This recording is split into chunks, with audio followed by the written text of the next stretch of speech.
Salut tout le monde! On est ici pour une vidéo différente de ceux que je fais d'habitude et c'est sur la banque mixte au Québec. Pour ceux qui ne me connaissent pas, je m'appelle Ariel, je vis à Montréal avec mon conjoint et nos 2 chats. Et la semaine dernière, on a enfin eu notre première rencontre d'information sur la banque mixte et je voulais partager mon expérience de démarrage vraiment de début de parcours. Je vais commencer par faire un disclaimer, un avertissement, un point d'exclamation vraiment important. La vidéo aujourd'hui ne se prétend pas être un résumé de ma rencontre d'information, ne se prétend pas être un remplacement d'information et je ne suis pas du tout affiliée avec la DPJ. On n'est même pas encore dans le système en soi, donc si c'est quelque chose qui t'intéresse, c'est vraiment d'aller communiquer avec. Je vais mettre le lien en description, le site officiel, parce que c'est vraiment avec eux qu'il faut communiquer, c'est avec eux que tu vas connaître les dates et les disponibilités pour les rencontres d'information. Moi, je suis vraiment là pour parler de mon expérience à moi, mes questionnements, les choses qui m'ont un peu dérangée, les choses qui m'ont encouragée. Mon but aujourd'hui, c'est en plus de vous parler de comment je me sens par rapport à ça, puis de juste vous ouvrir ce sujet. Pour commencer, en fait, c'est le contexte de tout ça. Ce qu'il faut comprendre, c'est que je suis avec mon conjoint depuis, ça va faire 10 ans, en Noël. Là. Je pense à notre 4e anniversaire de relation.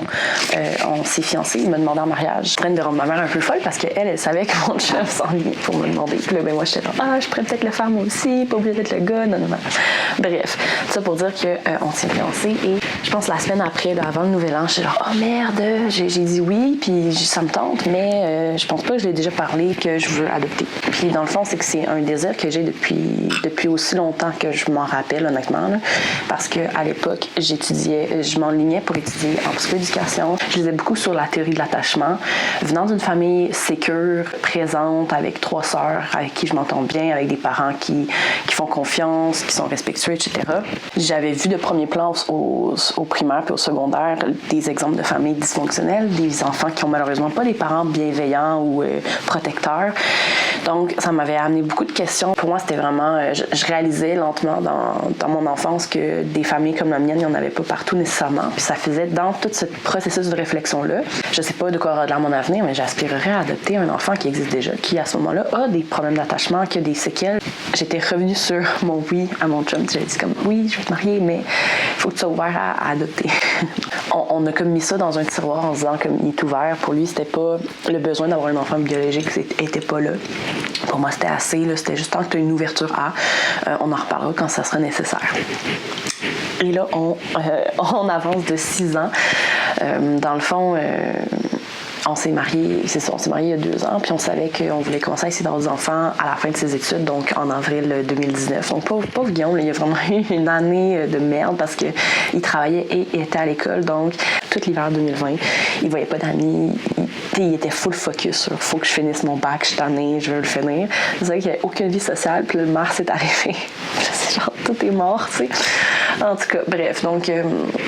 on savait déjà que vers mars, avril, mai, on essaierait que je tombe enceinte. Et moi, j'aime prévoir, j'aime savoir les informations. Donc, je suis comme, OK, mais ça serait intéressant de quand même avoir l'information de la banque mixte pour se préparer, pour voir si on est à l'aise là-dedans.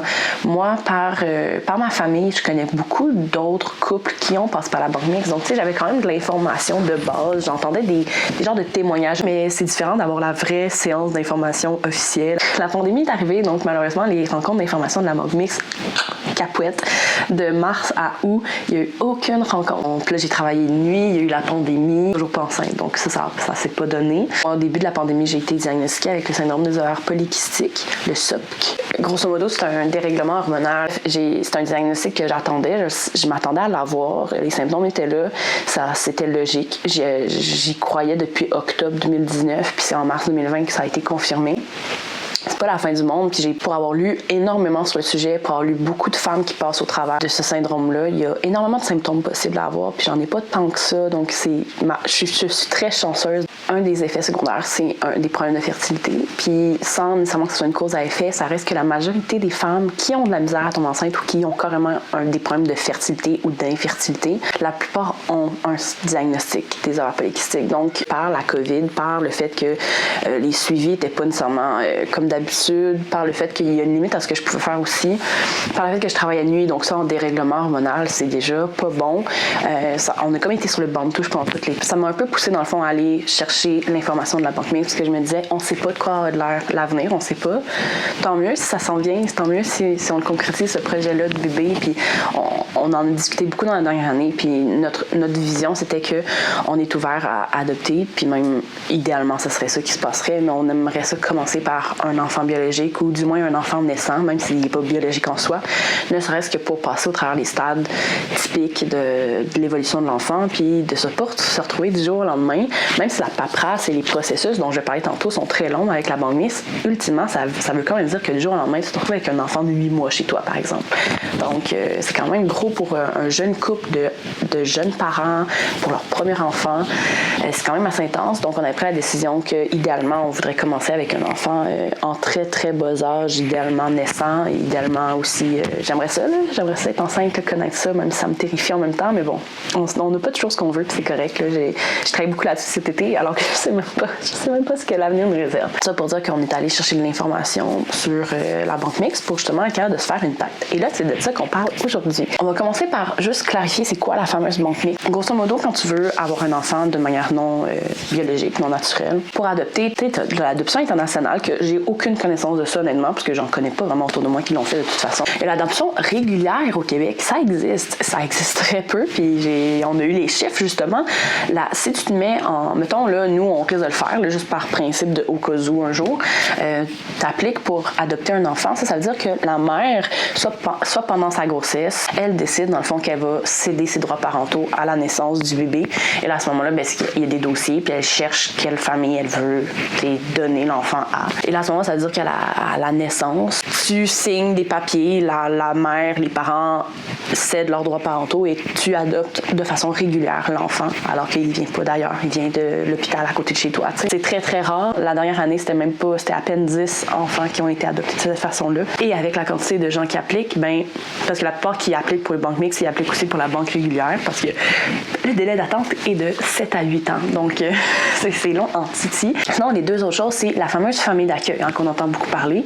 Donc, c'est un enfant, quand il se fait retirer de sa famille pour X raison, va se faire placer le temps que les parents biologiques travaillent sur les raisons pour lesquelles leur enfant a été retiré. Puis à ce moment-là, ils vont retourner. La famille d'accueil, c'est temporaire. C'est pas là pour les adopter. Leur but, c'est pas nécessairement d'élever des enfants, mais c'est d'offrir un toit sécuritaire, un endroit en attendant. Est-ce que c'est en attendant d'aller en banque mixte? Est-ce que c'est en attendant de retourner dans la famille? Est-ce que ça va dépendre des dossiers, mais ultimement, t'es pas là pour l'élever jusqu'à ses 18 ans. Et là, la fameuse banque mixte, en fait, que c'est une famille d'accueil. Ils vont appeler ça une famille d'accueil banque mixte. Donc, c'est la même chose. La seule différence, c'est que toi, comme adulte, tu considères que tu es prêt à t'engager jusqu'à majorité. L'intention derrière n'est pas la même. Donc, famille d'accueil banque mixte, que là, c'est vraiment comme, idéalement, tu aimerais ça l'adopter, mais c'est pas comme ça que ça marche. Et donc, en attendant, tu t'en occupes, puis tu risques de l'avoir jusqu'à majorité. C'est là que c'est important un peu de comprendre pourquoi les enfants se retrouvent en banque mixte. C'est quoi la situation de ces enfants-là. Puis ça qu'il faut comprendre, c'est que la direction de la protection de la jeunesse, la DPJ, a pas bonne figure, elle n'est pas très aimée parce qu'elle a le rôle de la police, puis la police, on l'aime pas tant que ça non plus.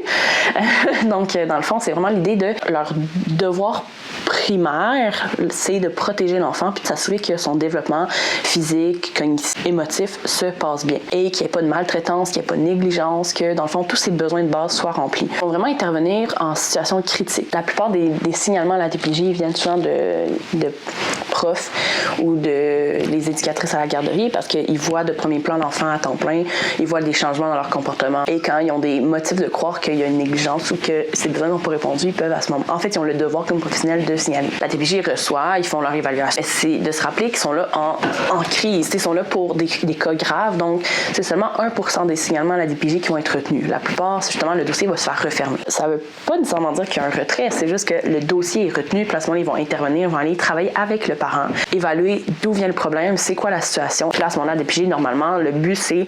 Parce que c'est ça qu'il faut comprendre dans la DPJ, ils sont là pour le bien-être de l'enfant, mais le premier objectif, c'est de le garder dans le milieu familial. Parce que ça, c'est connu, l'enfant, son attachement, sécure ou non, il est avec le parent biologique et à ce moment-là, il essaye le plus possible de garder l'enfant au milieu familial puis de voir est-ce que le parent il est prêt à faire des efforts pour travailler sur qu'est-ce qui est problématique. Je dis tout ça, ça sonne comme si j'adorais la DPJ, mais moi, je vois de premier plan faire dans mon travail les limites de cette structure-là. Donc, tu sais, il n'y a pas juste du pour. Hein. Puis, dans la journée d'information, on avait justement eu un témoignage d'une femme qui a malheureusement été très lésée dans ses services par la DPJ. Puis, elle était très honnête. Puis, tu sais, il y avait les deux animatrices de la formation qui étaient comme, OK, ça n'aurait pas dû se passer comme ça. Tu sais, elle était très franche elle-même sur le fait qu'il y a des limites dans le système. Puis, c'est quand même particulier, tu sais, d'avoir une formation de la DPJ puis de voir à quel point ils sont capables d'être autocritiques aussi, tu sais.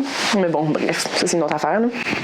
Ça pour dire que ces enfants-là se font retirer et moi, mon inquiétude, c'était OK, mais c'est pas à quel point ils sont à risque d'être replacés parce que justement, moi, je me connais, j'aurais pas de misère à m'attacher à un enfant, là, comme c'est pas... Moi, le sang, le lien de sang, ils sont fous, là. C'est un deuil à prévoir, ça, qu'ils se fassent placer, qu'ils se fassent retirer, ils viennent chez toi, puis après, ils doivent repartir. Puis là, finalement, ils nous ont sécurisé là-dedans, c'est de se rappeler que 1% des signalements à la DPJ sont retenus, puis les enfants qui font partie du pool de banque mixte, hein, les dossiers à placer en famille banque mixte, c'est 1% du 1%. Donc ça, c'est des enfants que les chances de retour en milieu familial sont évaluées comme très peu probables. Ça m'a beaucoup sécurisé parce que c'est comme, OK, il y a quand même peu de chances que l'enfant soit retiré, ramené en milieu familial. Par contre, ce qui est important, c'est qu'elle nous donnait des délais. Tu sais, comme mettons, un parent biologique, le parent a un délai de reprise en main. Puis selon l'âge, c'est entre 1 et 2 ans à peu près. Là, tu sais, ils ont comme tout un petit graphique. Là. Je me le suis noté, mais je ne vous partagerai pas trop des données en soi. Là, mais par exemple, un enfant en bas de 2 ans, mais le parent biologique a 1 an de délai entre le placement puis le potentiel retour à la maison pour se reprendre en main puis faire les démarches nécessaires. Puis là, ben, après 1 an, dans le fond, c'est qu'il faut aller au tribunal avec la DPJ. Puis là, il y a une révocation des droits parentaux du parent biologique parce ça va pas être pendant 18 ans là, qu'il y a des droits parentaux alors qu'il n'est pas capable de s'en occuper. Par contre, ce qu'elle nous a nommé, c'est de ne pas se faire des attentes trop élevées parce que la vie, hein, c'est malléable. Donc, justement, c'est un délai de entre 1 et 2 ans selon l'âge de l'enfant. Le parent biologique a entre 1 et 2 ans pour se reprendre en main selon l'âge de l'enfant au moment du placement. Mais ça reste que pour X raisons, s'il y a des situations particulières aussi, il s'est amélioré, mais en 1 an, ça n'a pas été assez longtemps pour s'améliorer, puis il est en voie de, mais devant le tribunal, ça se peut qu'ils prennent la décision d'être flexible sur les dates, puis de dire, ben oui, ça aurait dû, ça fait 1 an. Donc, ça se peut que rendu à 12 mois devant le tribunal, ils prennent la décision finalement de rallonger ça de 3 mois, de 6 mois.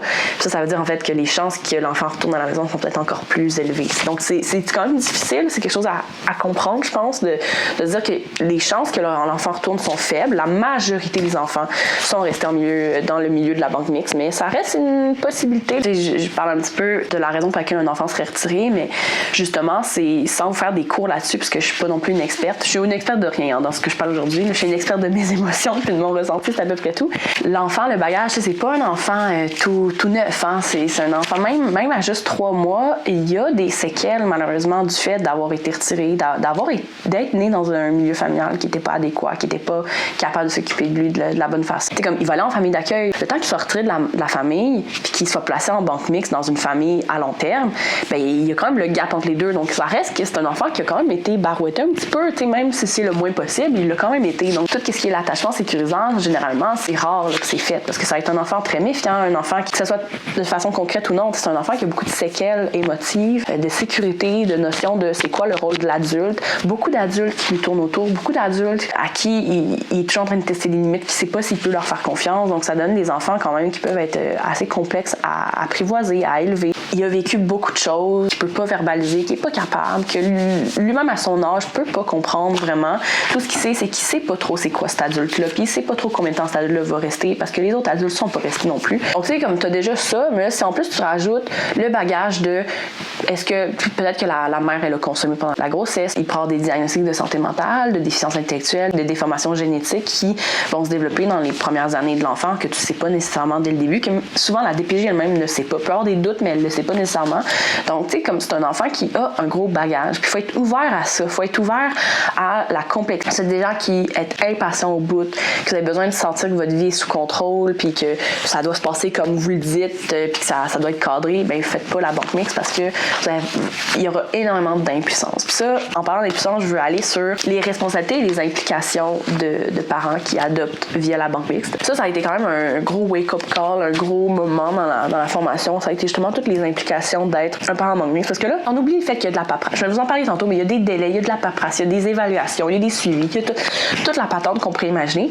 Mais plus que ça, c'est de dire, OK, mais concrètement, c'est quoi ça implique? Tu sais, c'est quoi que ça veut dire d'être un parent adoptant de banque mixte? mixte, alors que le parent biologique a encore des droits parentaux. À la base, c'est, comme j'ai dit, c'est justement, si on est trop, il faut que ça se passe comme je le veux, oublie ça. Il faut être ouvert à ce que ton quotidien, tes habitudes, tes traditions, ta façon de fonctionner, ta communication dans ton couple soit toute bousculée, parce que là, du jour au lendemain, non seulement de ce que j'en comprends, parce que je ne sais pas encore, mais d'avoir un enfant, surtout un premier enfant dans un couple, ça bouscule, ça remet en question beaucoup de choses, tu vis des situations que tu n'avais pas prévues. En contexte de banque mixte, c'est pas seulement la présence de l'enfant qui vient tout bousculer, c'est la présence des parents biologiques, de la DPJ dans l'histoire, des suivis de dossiers, et donc ton quotidien en fait t'appartient plus énormément. Comme elle nous l'a dit, dans le fond, tu as du contrôle sur ce qui se passe dans ta maison. C'est à peu près tout. À partir du moment que tu mets le pied dehors, les décisions ne sont plus les tiennes. Donc c'est quand même assez particulier. Je pense que c'est vraiment, vraiment important de réaliser que pendant quelques années, au minimum, tu es obligé d'être en contact étroit ou du moins indirect avec le parent biologique qui, lui, a les droits parentaux.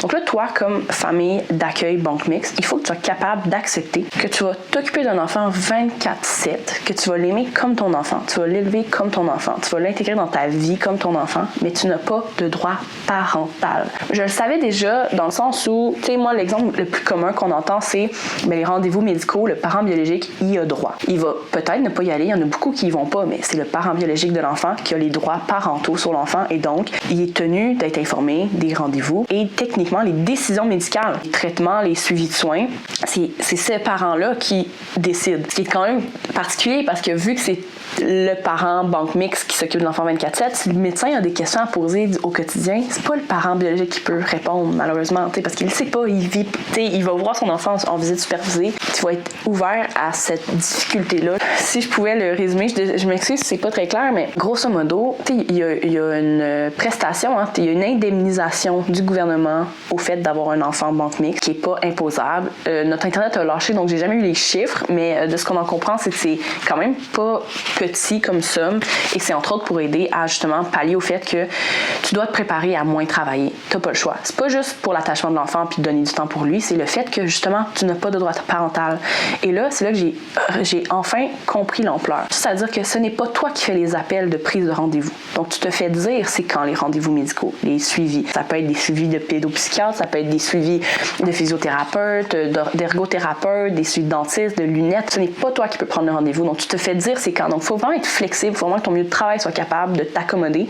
Et s'il n'est pas capable, mais c'est à ce moment-là de te setter à l'avance de avant je travaillais 5 jours, maintenant je vais travailler 3 jours et demi semaine. Et là, à ce moment-là, l'indemnisation vient comme aider. Nous, la femme qui a témoigné, elle disait que ça l'a vraiment facilité parce qu'elle dit si c'était pas de ça, j'y serais pas arrivée. En termes de droits parentaux, ça veut aussi dire que non seulement tu peux pas prendre des rendez-vous, tu te fais dire c'est quand qu'il faut y aller, puis il y a des bonnes chances que le parent biologique soit présent. Mais ça, c'est pour tout. Moi, je me les étais notées parce que j'en revenais pas. Mais j'en revenais pas dans le sens où, c'est logique, là, mon côté rationnel est capable de le comprendre, mais c'est quand même tough à entendre, tu sais, parce que il y a des raisons pour lesquelles cet enfant est retiré. Puis moi, j'ai tout un dilemme dans mon cœur puis dans ma moralité de tu penses en premier à l'enfant, mais tu donnes vraiment beaucoup de chance aux parents. En même temps, je me dis, je serais dans la situation du parent puis je voudrais avoir l'opportunité de modifier mes comportements pour garder mon enfant parce que c'est ton kid, tu sais. Bref, mais tu sais, comme quand on parle d'avoir de droits parentaux, ça veut dire les décisions de se faire vacciner ou non, sortie scolaire, des applications d'admission à la garderie en CPE, à quelle école, littéralement n'importe quoi qui demande la signature d'un parent, tu ne peux pas signer. Tu n'as pas le droit parental. Moi, quand j'entendais ça, j'ai fait comme...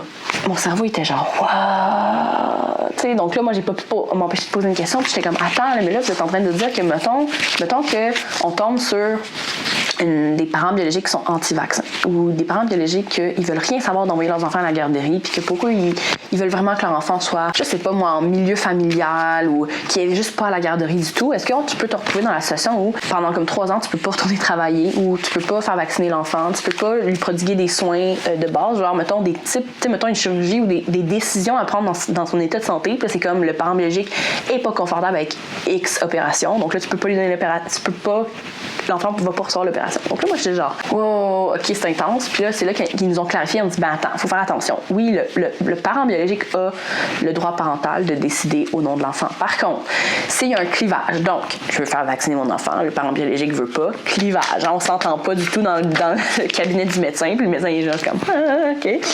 Ben à ce moment-là, tu appelles ton intervenante à l'application des mesures qui, elle, va rédiger ses petits papiers, puis elle va aller devant le tribunal pour dire, au nom du bien-être de l'enfant, l'enfant pour telle raison X, Y, Z, on considère que ce n'est pas nécessaire de suivre les directives du parent biologique et on considère que ça serait beaucoup plus souhaitable pour l'enfant de, par exemple, se faire vacciner ou par exemple d'aller en sortie scolaire. Ce qui est vraiment particulier, c'est qu'elle donnait cet exemple-là, moi, c'est venu me chercher. J'étais quelqu'un de très visuel ou très concret, du moins j'ai besoin d'exemples. Puis je me voyais, moi, là, à devoir gérer cette situation-là, puis j'avais comme le cœur brisé, mais tu sais, il faut faire attention, tu dois peser tes mots. Tu peux pas être vu comme faire de l'aliénation parentale. Et ça veut dire que tu dois rester le plus neutre possible. Ça, c'est normal, là, envers le parent biologique. Un peu au même titre que quand tu te sépares du parent avec qui tu as eu des enfants, ben c'est de rester le plus neutre. Tu ne mets pas à bitcher ton ex devant tes enfants, parce que c'est les enfants de ton ex aussi qui, tu veux le bien-être de ton enfant, tu veux qu'il continue à se sentir bien avec son père. Mais dans la même idée, si par exemple, l'enfant, donc tu t'occupes depuis quelques mois, quelques années, il arrive, tout excité, puis c'est comme on a une sortie scolaire, c'est la maternelle, on va aller, je sais pas moi, au champ de citrouilles pour l'Halloween, puis que le parent biologique refuse. T'as pas le droit de dire à l'enfant pourquoi. Tu sais, l'enfant, puis là, il va faire une crise, il va être triste, il va être déçu, tous ses amis vont y aller, c'est sa première grosse sortie, il va prendre l'autobus scolaire jaune, il est vraiment excité, youpi, youpi, youpi. Toi, t'aurais dit oui sans hésitation, aucun problème. Et là, t'as pas le droit de dire, ben, j'aurais dit oui, mais c'est eux, ils appellent ça le papa, tu sais, le parent bedon, c'est le parent biologique, puis le parent banque mix, c'est le parent de cœur. Donc là, c'est comme, je peux pas dire, ben, maman bedon, elle veut pas que tu y ailles, donc tu peux pas y aller. Tu sais, j'ai pas le droit de dire ça. Donc, tu sais, là, moi, j'étais là, je réfléchissais à ça, puis j'étais genre, oh my god, tu sais, comme, tu sais, le côté diplomatie, de faire vraiment attention, parce que là, l'affaire, c'est pas juste une question de pas bitcher, puis de pas dire des choses méchantes dans le but de l'enfant, dans le but du bien-être de l'enfant, c'est de même aller jusqu'à se dire, ben, en fait, t'as aucun pouvoir décisionnel, mais tu gères les conséquences des décisions qui sont prises. Puis tu peux pas tout dire à l'enfant qui a pas nécessairement l'âge de comprendre et que ça peut être vu comme par la DPJ comme j'essaie de mettre l'enfant de mon bord à moi. Donc c'est quand même, moi je me voyais moi gérer ce genre de situation-là, de comment accueillir ce pauvre enfant-là triste et tout, puis j'étais comme tabarouette. Par exemple, c'est aussi de faire signer un passeport, de prendre l'avion puis de traverser les frontières. Donc tu sais, elle disait ça, c'est le genre de situation que on vous demande de pas aller à l'étranger pendant 2-3 ans parce que devant le tribunal, ça tient rarement la route. Là. Tu pourrais faire des vacances au Canada sans problème. Mais ça reste qu'à chaque décision qui a un clivage, vu que tu n'as pas de droit parental, tu dois aller devant le tribunal. Puis non seulement tu dois aller devant le tribunal, mais en fait, toi, moi, Ariel, je ne serais pas devant le tribunal. Moi, je serais en dehors, dans la salle, genre, à attendre parce que j'ai pas le droit parental, j'ai pas d'affaire à être là. Donc, c'est comme, c'est juste complètement fou. Mais pas fou, mais c'est que, bref. Donc, je pense que c'est quelque chose qu'il faut prendre le temps de réfléchir, il faut prendre le temps de se projeter dans ces situations-là parce qu'ils nous ont fait une métaphore que j'ai trouvé un peu spéciale. Imaginons que la vie de l'enfant, c'est un char. Puis t'as le parent biologique qui conduit le char avec l'enfant à côté. Dans le fond, le parent, il a pas pris de cours de conduite. Il conduit tout croche. Il y a des trucs à réparer au char qui pourraient le mettre en danger ou mettre en danger son enfant. Il les fait pas. Il brûle des feux rouges. Tu sais, ça va pas bien. Et donc, il y a quelqu'un à l'extérieur qui fait comme « Oh my God, l'enfant est en danger ». Il intervient. Puis à ce moment-là, il y a la DPJ qui arrive dans l'histoire et qui vont se mettre dans le banc en arrière de passagers, qui vont checker. Ils vont dire « Qu'est-ce qui se passe? On va te regarder conduire, puis on va évaluer. Puis là, on va donner des conseils. » Puis là, il disait « Puis vous, les parents, banque mixte, vous êtes dans le coffre du char. Vous avez rien à dire. » Le parent biologique, vu qu'il sait pas trop manier l'auto, peut pas trop la conduire, mais il a le droit de temps en temps pour montrer qu'il y a des habiletés qui se développent. Donc, quand il y a la DPJ qui le surveille, 1 heure par semaine, il conduit son petit char, pout, pout, pout, puis let's go. Et là, il le stationne, son heure est finie, il s'en va. Et là, c'est toi, comme parent banque mixte, qui sort de ton coffre de char, qui s'en va s'asseoir à la petite place du banc, au volant. Et là, c'est toi que pendant toute la semaine, tu t'en vas. Là, OK, ben, il a mal conduit, donc il a bumpé sur le trottoir, donc là, il y a une bosse dans le char, faut aller le réparer. Ah, faut que j'aille, il a pas rempli le gaz, je vais y aller. Là, il y a l'enfant qui a eu peur parce qu'il conduit trop vite, donc faut que je gère la crise de l'enfant qui hurle parce que la conduite du char, c'est pas bien fait, blablabla. Tu fais toute la maintenance du char, mais à chaque maintenance que tu veux faire, mettons, changer les pneus, ben, tu peux pas décider de le faire, faut que tu contactes la DPJ qui, eux, vont contacter le parent biologique, puis lui, de l'autre bout de la ville, faire comme, ah oui, OK, j'accepte, tu changes les pneus, that's it, c'est correct.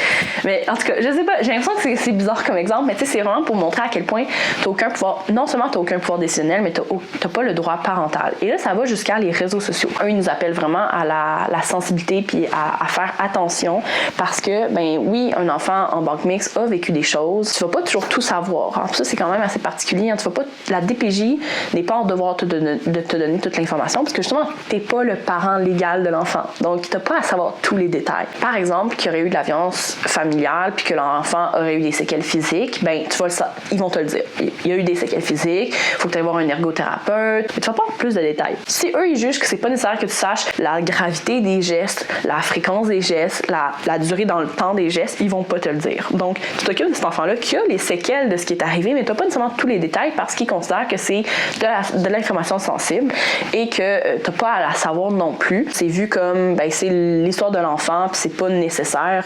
Toi, dans le fond, tu l'as de maintenant à plus tard, tu n'as pas à tout savoir du passé. Puis ça, c'est nous appeler à la vigilance, de dire, là, votre famille, c'est quand même rare de connaître quelqu'un, c'est pas si commun de connaître quelqu'un qui adopte par la banque mixte, donc ils vont beaucoup poser des questions sur le vécu de l'enfant, sur ce qui s'est passé, sur ça doit être vraiment difficile, ça doit pas être évident, puis j'ai vu un reportage à TVA, puis c'est tous des enfants maltraités, j'imagine que ton enfant aussi a été maltraité. Donc tu sais, beaucoup de questions qui peuvent être très intrusives, des questions qui sont très détaillées, etc. Puis de faire attention de ne pas donner plein d'informations. Ça, par contre, ce bout-là, je suis comme, oui, fine, en effet. Là. Mais là, plus que ça, vu que t'as pas de droit parental, pendant la réunion, j'étais comme, oui, OK, c'est les photos publiques. Même si, mettons, j'aurais le souci de pas nécessairement mettre plein de photos de mes enfants partout, ça reste qu'ultimement, tu sais, la vie, c'est ça, hein, tu prends des photos à Noël, tu prends des photos aux fêtes, c'est l'Halloween, tu prends une photo avec toute la gang, prends un journal à la maternelle. Tu n'as pas le droit parental de décider que tu publies les photos sur Facebook, par exemple. C'est pas ton enfant. C'est comme légalement, tu n'es pas le parent. C'est très concret, hein, de dire, OK, donc la journée qu'on ferait ça, il faut quand même faire un travail de sensibilisation auprès de la famille, de dire comme quand tu prends des photos, tu peux pas les publier. Puis c'est dommage parce que, on s'entend que c'est pas un gros deuil, mais ça reste quelque chose. Je trouve que ça rajoute, c'est une petite roche de plus sur la montagne de choses à considérer. Ceci étant dit, si tout ça t'a pas complètement découragé, il y a le fameux processus d'adoption banque mixte. Première étape, les rencontres d'information, ce qu'on a fait. Normalement, c'est 2 soirs de rencontres, mais là, c'était une journée entière sur Zoom. Tu fais garocher plein d'informations, c'est full intense, etc. Et là, tu te fais envoyer, nous, on se les fait envoyer justement la trousse. Plein. Tu sais, autant il faut que tu ailles faire un bilan médical, un bilan de santé, un bilan cognitif, je pense qu'ils appellent. Il faut que tu ailles chercher des références de tes employeurs, des deux côtés, des références de famille, de membres de famille, antécédents judiciaires. Puis aussi, il y a tout un document à remplir sur tes attentes. C'est là que tu coches l'âge idéal que tu voudrais avoir l'enfant. Si tu as des demandes gars-filles, par exemple, si tu as des demandes d'ethnicité. Sur le bagage aussi génétique, le bagage de à quel point tu es à l'aise que la mère est consommée. Il y a un diagnostic connu de santé mentale, est-ce que tu es à l'aise, etc. Parce que ça peut avoir des impacts dans le développement de l'enfant. Donc, c'est des choses à écrire, à réfléchir et tout. L'idée, c'est que le plus tôt tu l'envoies, le plus tôt il t'accepte. Donc là, dans le fond, c'est ça. C'est que là, tu envoies ta trousse papier, tu remplis toutes tes affaires, ça peut prendre... Quand ils ont traité la demande, c'est comme, OK, sur papier, tu corresponds aux critères, tu as rempli les cases, tu as fait ta petite paperasse de ton côté, tu nous as imprimé ça et envoyé par la poste. Ça m'a vraiment étonné, mais c'est par la poste. Puis il y a du stock, là, c'est quand même pas petit à imprimer.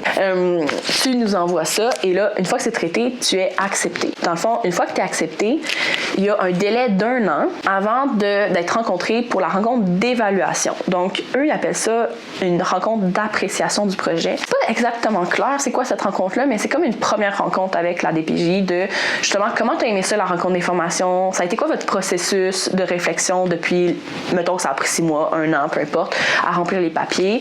Ils reviennent un peu sur ce qui a été rempli et on revient sur les papiers, les critères pour l'enfant, des choses comme ça. C'est comme grosso modo une première évaluation. Donc ça, c'est après 1 an de réception de la trousse papier. Et là, il y a une évaluation psychosociale. C'est là que ça devient corsé. Et ça, le délai d'attente actuellement est environ 2 ans. Donc ça, c'est, tu vas faire la rencontre d'information. Quelques mois plus tard, tu envoies la trousse papier. Plus ou moins 1 an après ça, tu as la rencontre d'appréciation. Puis après la rencontre d'appréciation, tu as plus ou moins 2 ans d'attente avant d'avoir l'évaluation psychosociale qui va se dérouler de 1 mois à 1 mois et demi. C'est 4 à 6 rencontres, certaines en couple, certaines séparées, pour parler autant de tes attentes, de tes besoins, de toi, t'es qui comme personne, qui est ton conjoint, quel type de famille vous avez, comment vous vous projetez comme type de famille que vous allez être, visite de la maison, il y a des critères, ils ont envoyé des guides, là, il y a carrément des critères spécifiques de taille de pièce, il faut que la pièce de l'enfant soit au même étage que la chambre des parents, il faut qu'il y ait une cour, là c'est la grosse évaluation, puis là c'est là que eux ils commencent leur travail de jumelage. Tu fais partie de leur banque et là ils ont des profils d'enfants, puis là basé sur tes limites, tes critères, ce que tes attentes, tes besoins ou du moins ce que tu es prêt à accepter comme type d'enfant dans leur leur bagage. Là, eux vont regarder ça. Et là, après, ben, ils te proposent un jumelage. Puis là, je rentrerai pas dans les détails parce qu'ils l'expliquent vraiment bien dans la rencontre d'info. Puis ça commence à être très technique et très loin aussi parce qu'on parle d'au minimum 3 ans et demi, si c'est pas 4 ans. Tu prends du temps pour réfléchir parce que ça se peut qu'ils te proposent des enfants qui correspondent pas nécessairement à tes critères. Tu as du temps, en fait, pour, en tout temps, refuser. Parce que leur but, c'est que tout le monde soit à l'aise. Puis le but, c'est que ça fonctionne. Donc, si tu as un malaise pour X raison, il faut le nommer. Puis ça va pas être détrimental à ton dossier si tu refuses un enfant. Ils vont t'en chercher un autre. C'est ça la vie. Puis là, dans le fond, c'est ça qui est important de comprendre, c'est que je parlais au début qu'un parent biologique a un temps pour se reprendre en main, qui est d'à peu près 1 an ou 2. Donc, on pourrait croire qu'après 1 an ou 2, tu peux adopter l'enfant. Puis l'affaire, c'est que pour plein de raisons juridiques que j'expliquerai pas parce que j'ai à moitié compris ce qu'elle nous a expliqué, c'est que c'est possible qu'un parent se fasse enlever ses droits parentaux, mais que l'enfant soit quand même pas éligible à l'adoption pour plein de raisons. Donc, les chances sont très, très fortes quand tu as un enfant de banque mixte, qu'il soit avec toi jusqu'à majorité, mais il y a des chances qu'il ne soit jamais adopté. Donc ça, ce que ça veut dire, c'est que le parent biologique se fait enlever ses droits parentaux, puis toi, tu deviens un tuteur légal de l'enfant sans nécessairement l'adopter. Tu vas avoir... C'est comme s'il te transférait à toi les droits parentaux de l'enfant. Donc là, il n'y en a plus d'histoire de tu peux pas prendre des rendez-vous médicaux, tu peux pas prendre de décision, tu n'as pas à adopter l'enfant. Donc, ils vont appeler ça un placement jusqu'à majorité. Donc, ça veut dire que jusqu'à 18 ans, tu es en charge légale de l'enfant et tu es responsable de son bien-être et de t'assurer que tout dans sa vie corresponde aux besoins de base. Elle a pris le temps de bien nous l'expliquer parce que justement, il y a beaucoup de monde qui c'est une déception de dire ben on a des attentes élevées, on veut adopter, puis on réussit pas. Mais elle disait ça se peut que tu réussisses jamais à adopter l'enfant, mais les chances qu'il soit placé jusqu'à majorité et que tu aies tous les droits parentaux sont très, très, très, très fortes. C'est la grande majorité des cas que c'est ça qui arrive. C'est juste les quelques premières années que tu as à gérer le parent biologique, puis tu as à gérer les retours. T'sais, bon, les impacts de tout ça à long terme sur le développement de l'enfant vont perdurer, mais la gestion de gérer l'enfant en crise après avoir vu son parent biologique, le parent biologique qui s'impose dans ta vie à différents degrés, le parent biologique qui prend des décisions que tu n'es pas d'accord, etc., mais ça va pas durer pendant 10 ans. Là. Ça va durer quelques années, puis après, tu vas réussir à avoir les droits parentaux. C'est quand même rassurant, c'est quand même quelque chose que moi, personnellement, d'adopter ou non, c'est pas ça la question, là. C'est plus le côté du droit parental. Ce qui nous amène à, nous, dans le fond, ce qu'on a pris, c'est quand même assez...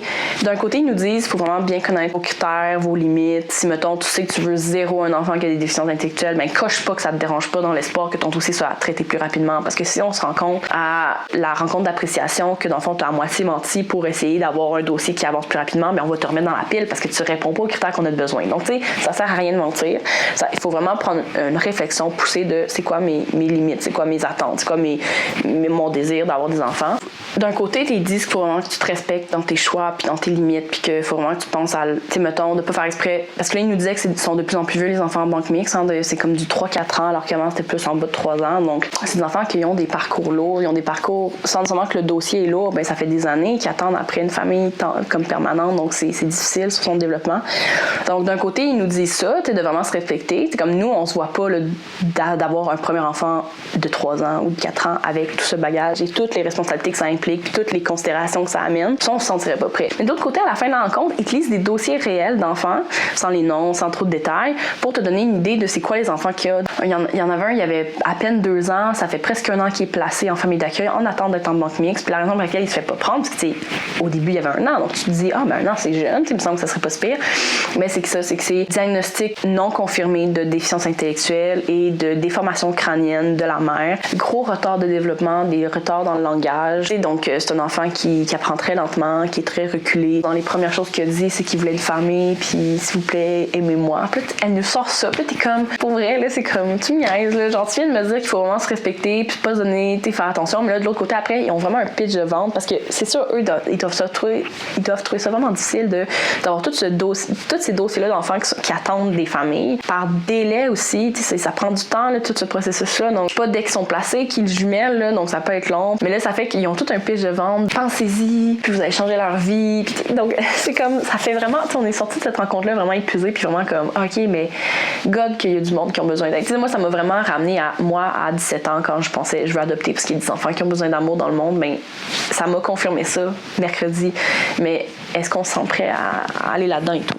Ce qui m'amène pour la fin de mon vidéo, en fait, notre décision, ça a été de mettre ça sur le banc de touche, sur la glace. Hein, on va attendre, ne serait-ce que parce que c'était pas clair si on déménage déménage à Longueuil parce que c'est dans nos plans, mais on sait pas encore. La pandémie a comme tout mis ça un peu sur pause. Donc, il y a des bonnes chances qu'on déménage à Longueuil, mais on sait pas c'est quoi le calendrier de ces projets-là. Puis, si c'est avant l'évaluation psychosociale, tout ce qui arrive, c'est qu'ils transfèrent le dossier à l'autre s'il n'y a pas de problème. Mais si tu as déjà commencé l'évaluation psychosociale ou même tu es déjà en train d'être jumelé avec un enfant, ça devient vraiment compliqué, puis ça se peut que tu repartes de zéro ou que tu te retrouves à Longueuil, mais l'enfant est à l'autre bout de Pierrefonds. Donc, tu vas devoir aller à Pierrefonds à chaque fois.